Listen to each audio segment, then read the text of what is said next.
When I arrived here, I obviously knew Isabel Carlos. She was one of the very few people that I knew. Mm-hmm. So I said to Isabel, can you give me a list of artists that you would recommend I should go and see? So that was my start. She gave me a list of maybe 12 artists who I went to see. Okay, and who were the first 3 artists you met? I'm not sure I can be exactly correct, but early on, I went to see Vasco Araújo, João Onofre.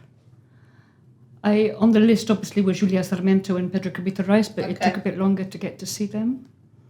Pedro Barreteiro was on the list. Okay. Gabriela Branch. Okay. In my own research, especially for me, there's a kind of comparison with a big project I did in Ireland. Mm-hmm. And as a British curator in Ireland, I was very keen not to follow the official routes because I knew it was so delicate, the British-Irish relationship. What was the project called you did there in Ireland? It ended up being an exhibition, Okay.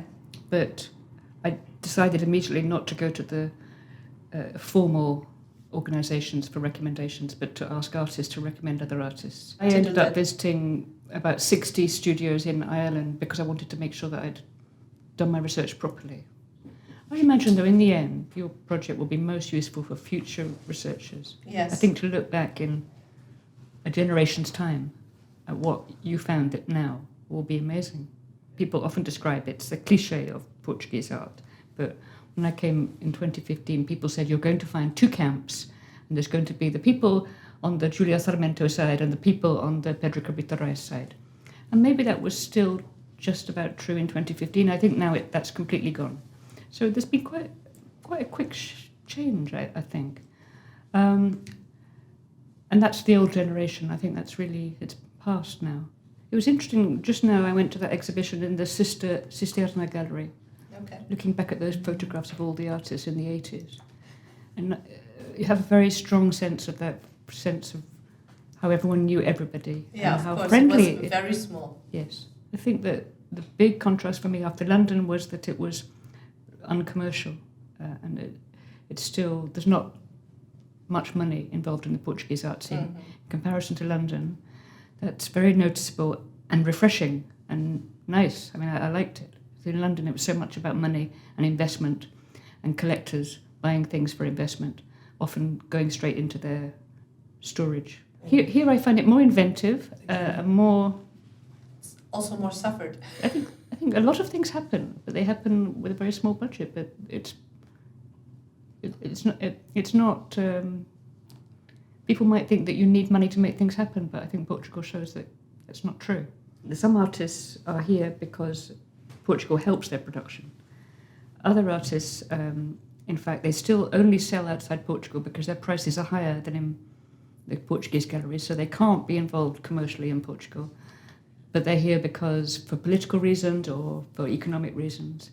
But in terms of the actual sale of art, in the Gulbenkian is to represent what's happening in Portugal or Portuguese artists outside Mm-hmm. Portugal, because it makes it more interesting and it's reality. When I got the job at the Gulbenkian, someone said to me, I think that you'll find that Portugal is like Scotland, which is where I come from. And I thought that was a stupid thing to say, and now I realise more that there's quite a lot of truth in that in terms of the scale and the lack of commercial investment and the lack of big infrastructure. So it's much more about artists making things happen, and it's more possible. And most of my life I've worked outside the centre.